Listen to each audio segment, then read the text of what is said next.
শুদ্ধি অর্জনের জন্য আল্লাহর রসুলের কিন্তু কিছু দিক নির্দেশনা ছিল, আমল ছিল, 4টা আমল ছিল, যদি আপনি বলতেন। জি আলহামদুলিল্লাহ, আপনি আবার একটি চমকপূর্ণ কথা বলছেন। জি, রাসূল আকরাম সাল্লাল্লাহু আলাইহি ওয়াসাল্লাম বলেছেন এই রমজান মাসে বিশেষ করে আল্লাহ পাকের নৈকট্য যদি লাভ করতে চাও তাহলে 4টা আমল বেশি বেশি করে করতে হবে। তার মধ্যে 2টি আমল হচ্ছে এটি আল্লাহ সন্তুষ্টির জন্য, আর 2টি তোমাদের না করলেই নয়। তো এর একটি আমল হচ্ছে যে বেশি বেশি করে আমাদেরকে ইস্তেগফার করতে হবে, আস্তাগফিরুল্লাহ আস্তাগফিরুল্লাহ।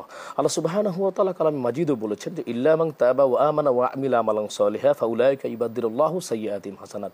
তওবা করে ঈমান এনে যে ভালো করিবে আল্লাহ তাআলা খারাপ আমল ভালো দানিবে। সুবহানাল্লাহ বিহামদি। আজকে তওবার চমকপূর্ণ একটি সময়, মানুষের হৃদয় প্রশান্তিময় থাকে, ঠান্ডা থাকে।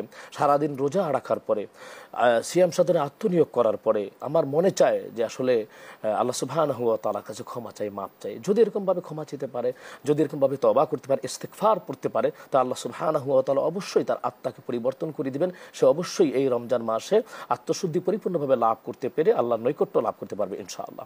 এরপরে আরেকটি বিষয় যেটি হচ্ছে যে নবী করিম সাল্লাল্লাহু আলাইহি ওয়াসাল্লাম বলছেন যে 2 নম্বরে যে বেশি করে, একটি হচ্ছে যে তোমরা ইস্তেগফার পড়বে, আর 2 নম্বর হচ্ছে কালিমায়ে শাহাদাত বেশি বেশি করে পড়বে ইনশাআল্লাহ। এই 2টি আমল বেশি করবে। কালেমায়ে তাইয়্যিবা, কালিমা তৈয়বা বা কালিমায়ে শাহাদাত, যে লা ইলাহা ইল্লাল্লাহু মুহাম্মাদুর রাসূলুল্লাহ, এটা বেশি বেশি করে পড়তে পারি। আশহাদু আল্লা ইলাহা ইল্লাল্লাহু ওয়া আশহাদু আন্না মুহাম্মাদান আবদুহু ওয়া রাসূলুহু। এরপর আর 2টি আমলের কথা যদি বলা, আমরা যেই 2টি কথা বলছেন ইনশাআল্লাহ, আর 2টি আমল ইনশাআল্লাহ বিরতির পরে আমরা শুনবো।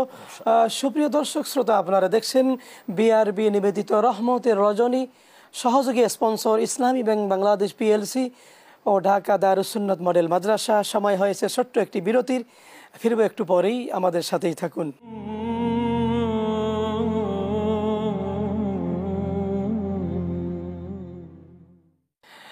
সুপ্রিয় দর্শক শ্রোতা, বিরতির পরে আমরা মূল আলোচনায় মুফতি মাওলানা ওলিউল্লাহ পাটোয়ারি, আপনি যেই কথা বলতেছিলেন 2টা আমল আপনি বলেছেন, আরো 2টা আছে, যদি সংক্ষেপে বলেন। জি আলহামদুলিল্লাহ, আল্লাহ সুবহানাহু ওয়া তাআলা আসলে আমাদেরকে পাঠিয়েছেন যে বিষয়কে, একটা মিশনকে সামনে রেখে, তা হচ্ছে যে আমরা এই পৃথিবীর ভিতরে আমরা বেশি বেশি করে ইবাদতে আত্মনিয়োগ করব। নবী করিম সাল্লাল্লাহু আলাইহি ওয়াসাল্লাম বলেছেন যে দুনিয়া মাজরাতুল আখিরা, দুনিয়া হচ্ছে আখিরাতের কৃষিক্ষেত্র।